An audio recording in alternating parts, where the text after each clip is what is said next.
Merci de votre fidélité à Télémétropole. Bonsoir à toutes et à tous. Bienvenue dans notre 4e édition de Métro News pour la semaine.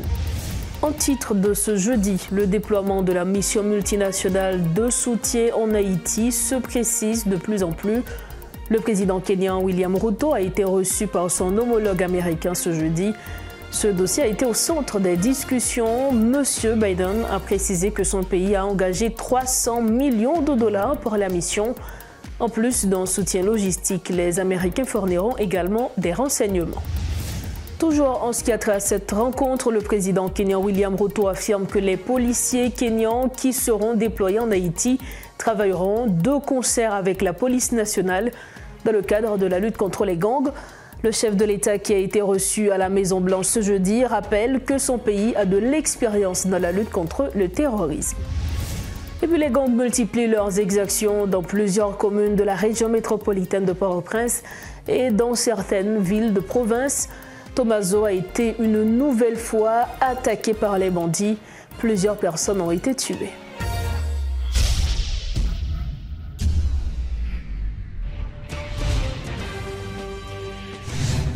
Comme annoncé en titre, la question de la force multinationale était l'un des sujets abordés par le président du Kenya, William Ruto, et le président américain Joe Biden lors de leur entretien ce jeudi 23 mai 2024.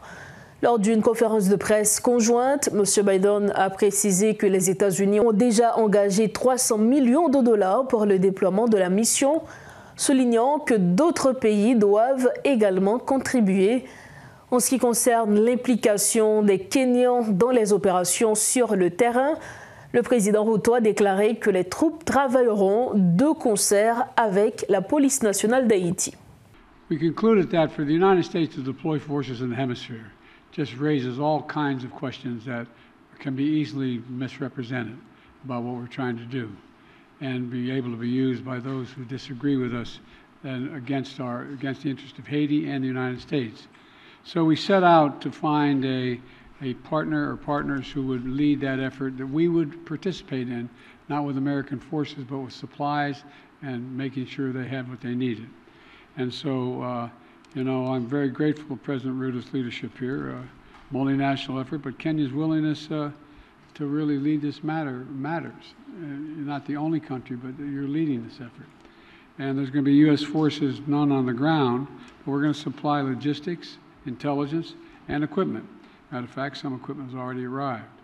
And Kenya is stepping up with police, and other countries plan to do as well. The United States is going to support the collective effort here. And of course, Kenya won't be going it alone. We're working with Congress to provide $300 million to MSS mission and an additional $60 million for equipment assistance. And we've received and are continuing to bring major contributions from other partners in as well.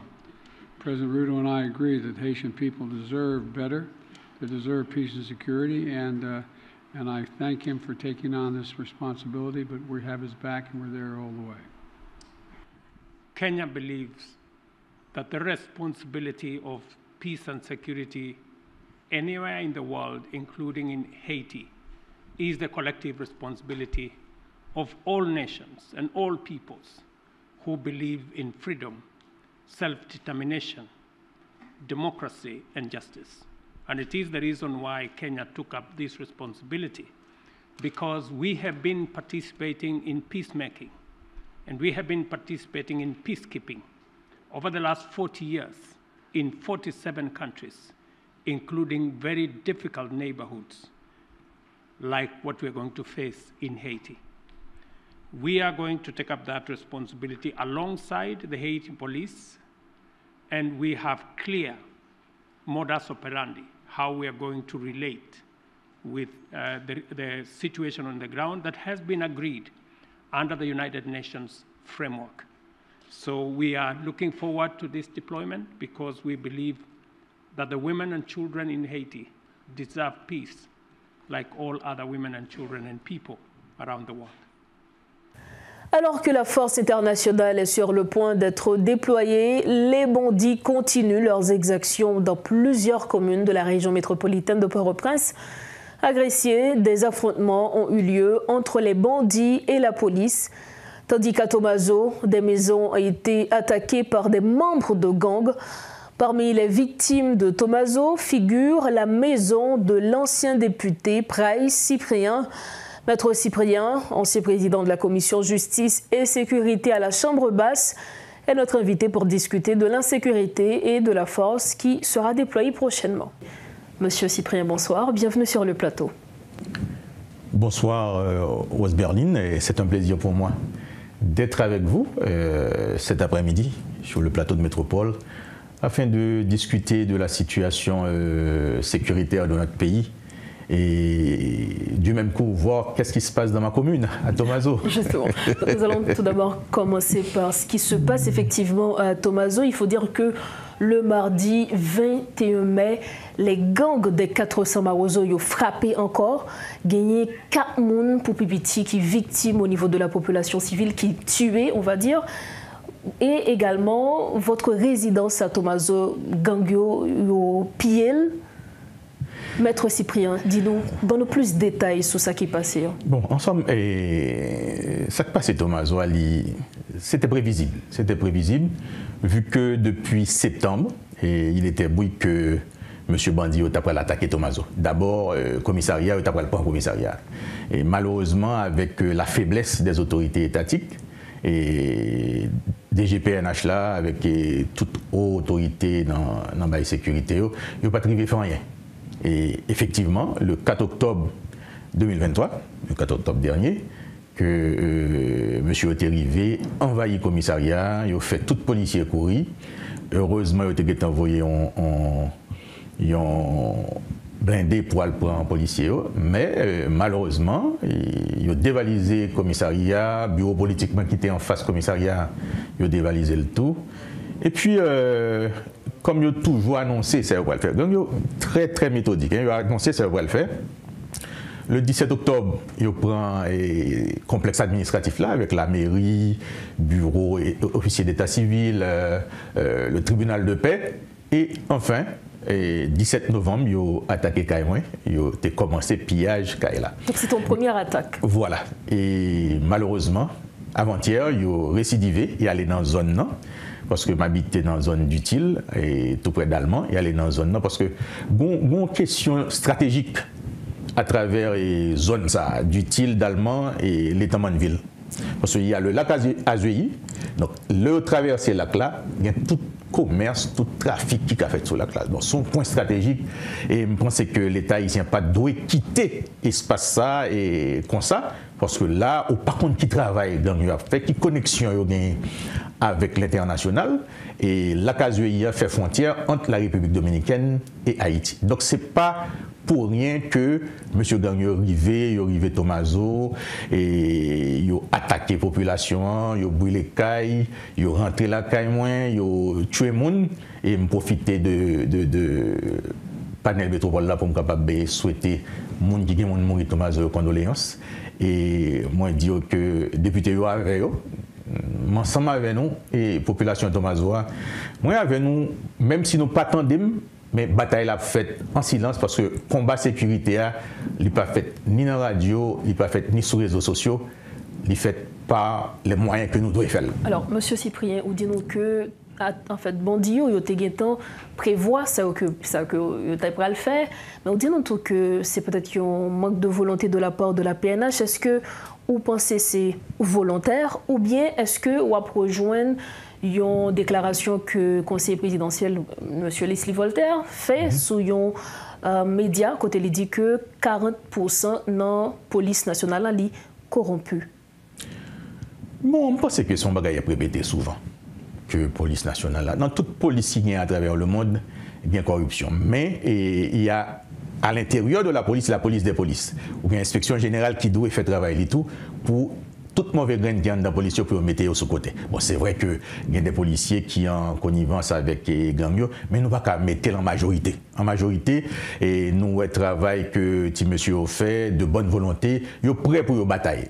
Mais volonté, et au-dessus de ces policiers, nous ne connaissons pas s'il existait parce que depuis avant l'attaque Tomazo, nous avons averti Direction générale police nationale là, attaque la fête, rien pas faite depuis octobre, on parle du 4 octobre. Bon, peut-être qu'il y a un mot d'ordre pour ça. Parce que je ne peux pas comprendre que nous avons une position stratégique tant que Tomaso, que je pensais qu'il y a quitté la Casoïa comme ça, côté tout type de trafic qu'a fait sous lui, il a quitté. Bon, ça, je pense que nous avons posé CSPN dans la question, qui ça a fait, qui ça a fait. Est-ce que y a un plan stratégique pour protéger le pays ou bien si il n'y a rien? Il faut nous dire que toute attaque bandit Sayo est faite quelques jours avant même arriver force multinationale de soutien à la sécurité qui a plat pour aider notamment la police nationale d'Haïti, les forces armées d'Haïti à rétablir la sécurité dans le pays. Nous connaissons que il y a un premier contingent qui t'a supposé venir dans le pays début juin selon dernières informations. Mais, M. Cyprien, où tu es allé en mission au Kenya en 2019 notamment, on dit que dans le cadre le fait que tu es parlementaire, en tant qu'ancien parlementaire, donc tu es participé dans une mission comme ça. Qui, gens, ou pensez que le Kenya, les rapports diplomatiques ou plus ou moins qu'on est, notamment à travers cette mission, qui, gens, ou pensez que le Kenya est capable réellement aider nous résoudre questions insécurité? Bon, en principe, tout dépend de la feuille de route qu'on va donner au Kenya. Parce que, en principe, les Kenyans viendront en appui à la police nationale et à l'armée. Qu'est-ce qu'on remarque? Vraisemblablement, on n'ose pas parler de l'armée. Hein, dans les rapports avec les États-Unis et autres, on parle de la police, la police, la police. Et c'est comme si on a l'impression qu'on veut ignorer l'armée. Mais de toute façon, de temps à autre, on dit que bon, les Kenyans viendront pour appuyer la police nationale et l'armée pour faire le travail. Bon, en somme, j'ai été en mission au Kenya avec le Parlement européen et les pays ACP, parce qu'à l'époque, je présidais la délégation haïtienne dans l'Assemblée parlementaire paritaire ACP-Union européenne, donc ce qui a permis qu'on ait une mission, autant qu'on a eu une mission en Haïti en 2018, décembre 2018, on était en Haïti, et on a été aussi en 2019 au Kenya. J'ai vu que c'est un pays très organisé, et sur le plan de la police et sur le plan militaire aussi, parce que dès notre débarquement à l'aéroport, il y a eu au moins des barrages militaires à filtrer ceux qui entrent dans le pays et ceux qui sortent du pays. Donc je pense qu'au niveau de la police kenyane ou encore des militaires qu'ils vont nous envoyer, le travail peut être fait. Et surtout, on sait que le Kenya, pendant très longtemps, a subi les attaques terroristes des Chebab, qui ont fait des attaques sanglantes au niveau de l'université catholique, tout ça. Donc, le gouvernement du Kenya et l'ensemble du staff et sécurité au Kenya, ils ont pris les mesures nécessaires pour résorber la violence au Kenya. Je pense qu'avec leur arrivée en Haïti, probablement, suivant la feuille de route qu'on va leur donner, il y aura quand même quelque chose qu'on pourra faire. Mais il faut attendre. Alors, dernière question avant de refermer cette interview, Maître Cyprien. Vous étiez président de la commission justice et sécurité au niveau du Parlement haïtien. Quel devrait être, selon vous, le sort des bandes armées? Amnistie, comme certains le réclament, prison, mort? Quel devrait être leur sort? Bon, et avant d'être président de la commission justice et sécurité au Parlement, on est avocat et professeur de droit pénal, c'est-à-dire ce qu'on appelle le criminal law, le droit criminel. Et je pense qu'on a décrit quand même les rapports que l'État doit avoir avec les délinquants, avec ceux qui troublent l'ordre social. Moi, je pense qu'il y a cet aspect justice et sécurité. De toute façon, dès qu'on commet une infraction, on doit répondre de ces infractions devant la justice. Et je pense que c'est la justice qui va décider du sort de ces bandits-là, de ces gangs armés qui ont semé et qui sèment encore la terreur dans le pays. Mais là encore, il y a ce qu'on appelle la justice privée. On a bien peur que le peuple en arrive là, encore comme ça a été le cas il y a quelques mois avec la vengeance privée qui est le BK. Mais est-ce que vous croyez que la justice haïtienne aujourd'hui est en mesure de répondre, ou du moins d'assurer vraiment à ce que les bandits puissent payer pour leur sort? Il y a beaucoup de choses à faire parce que quand on attrape un délinquant, il faut avoir un milieu carcéral pour le mettre. Il n'y a plus de prison. Justement, les derniers événements nous montrent qu'il n'y a plus de prison. Il y a beaucoup de faiblesses. Et maintenant, là encore, on voit que les gangs sont en train de démolir ce qui reste des prisons. Donc ça, c'est quelque chose à suivre. Et aussi, si on prend la juridiction de Port-au-Prince, le tribunal de première instance de Port-au-Prince, qui était dans un premier temps au bicentenaire, on a chassé les juges, les gangs ont chassé les juges du bicentenaire. Ils étaient jusqu'au mois dernier à la Lue et les gangs sont montés jusqu'à la Lue pour les chasser encore de leur espace. Donc ce sera vraiment très difficile pour la justice haïtienne de répondre de ses obligations et, disons, en matière criminelle. Comment est-ce qu'on va aborder les questions? Cela reste à voir. La manière dont on va d'abord aborder la question de l'appui des forces kenyanes à la police nationale et aussi à l'armée d'Haïti. Et maintenant, quand ce sera le tour des magistrats pour agir, on va voir si les magistrats vont avoir le cran d'agir en tant que justiciers face à ces justiciables. Merci infiniment, Maître Cyprien, d'avoir été sur ce plateau avec nous. C'était un plaisir d'être avec vous. Voilà encore. Merci encore. Voilà, c'est avec nous Maître Price Cyprien, ancien député de Thomaso, professeur à l'Université d'État d'Haïti et également membre du Parlement international pour la tolérance et la paix. Il était notre invité ce jeudi pour commenter l'actualité, notamment ce qui a trait à la question sécuritaire. Merci de votre fidélité à Metro News. La suite des informations. En politique, le Conseil présidentiel de transition a tenu une réunion mercredi pour la mise en place du Conseil national de sécurité.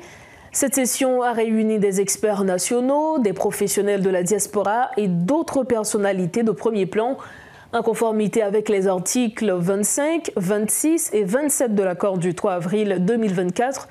L'objectif principal de cette réunion était de formuler une réponse efficace aux divers aspects de la crise de sécurité que traverse le pays, révèle le CPT dans une note publique. Conformément à l'accord du 3 avril, le CNS est chargé de définir et de superviser les arrangements relatifs à l'assistance internationale en matière de sécurité, conformément à la résolution 2699 du Conseil de sécurité des Nations Unies. Cette mission sera accomplie en consultation étroite avec tous les acteurs concernés, y compris les experts nationaux et internationaux. Toujours en ce qui a trait à la mission multinationale, malgré le report de l'arrivée des soldats kenyans sur le sol national, de longues files d'attente sont toujours observées devant le Log Base. Des citoyens haïtiens, curriculum vitae en mai, défilent dans l'espoir d'obtenir un emploi dès que les opportunités se présenteront. Des professionnels de divers secteurs étaient présents. Certains attendent depuis plusieurs jours, y compris ceux qui ont quitté les villes de province spécifiquement pour cette raison. Une équipe de métropole s'est rendue sur place pour couvrir la situation. Suivez ce reportage de Rodolphe Pierre-Louis. Et voilà, amis téléspectateurs, nous sommes exactement à Clairsine, devant l'ancien local occupé par la MINUSTAH en Haïti, couramment appelé Log Base. Il faut souligner que ce local est maintenant occupé par les forces armées d'Haïti et il y a une autre partie qui sera bientôt occupée par les forces kenyennes, la force multinationale qui doit faire son entrée en Haïti, une entrée qui a été prévue pour cette semaine, mais à cause des moyens logistiques qui ne sont pas encore à point, donc l'entrée a été reportée pour le mois de juin. Certaines informations laissent croire que ce sera au début du mois de juin, mais pour l'instant, jusqu'ici, il faut attendre. Comme vous pouvez le remarquer derrière moi, les citoyens qui étaient présents durant la semaine écoulée en vue de décrocher un boulot, eh bien ces citoyens ne sont pas présents parce que d'après les affirmations, les forces armées d'Haïti ont demandé à ce que ces citoyens quittent l'entrée du Log Base. Donc pour l'instant, ils se positionnent de l'autre côté de la rue. Ils espèrent toujours avoir la possibilité de trouver un boulot parce que selon leurs affirmations, selon leurs témoignages, si la force kenyenne, si la force multinationales arrivent en Haïti, il y aura du travail à faire et des citoyens haïtiens auront la possibilité de trouver un boulot. Donc c'est leur témoignage et jusqu'à présent, ils n'ont pas menti selon quelques informations parce que des citoyens haïtiens ont été déjà embauchés. Donc ces citoyens, ils sont là jusqu'à présent en attendant que l'espoir jaillisse, en attendant que leur rêve se réalise, à savoir trouver un boulot dans le cadre de la force multinationale qui arrive en Haïti. Paul Léel et Rodolphe Pierre-Louis pour Télémétropole. On referme cette édition de Métro News, mais avant de partir, voici l'essentiel de l'information qui a été développée ce jeudi. Le déploiement de la mission multinationale se précise de plus en plus. Le président kényan William Ruto a été reçu par son homologue américain ce jeudi. Ce dossier a été au centre des discussions. Monsieur Biden a précisé que son pays a engagé 300 millions de dollars pour la mission. En plus d'un soutien logistique, les Américains fourniront également des renseignements. Toujours dans ce dossier, le président kényan William Ruto affirme que les policiers kenyans qui seront déployés en Haïti travailleront de concert avec la police nationale dans le cadre de la lutte contre les gangs. Le chef de l'État qui a été reçu à la Maison-Blanche ce jeudi rappelle que son pays a de l'expérience dans la lutte contre le terrorisme. Et puis les gangs multiplient leurs exactions dans plusieurs communes de la région métropolitaine de Port-au-Prince et dans certaines villes de province. Tobazo a été une nouvelle fois attaqué par les bandits. Plusieurs personnes ont été tuées. Voilà ce qui met fin à cette édition de Métro News. Merci infiniment à chacun de vous de l'avoir suivi. Restez sur Télémétropole. Rendez-vous demain. Bonsoir.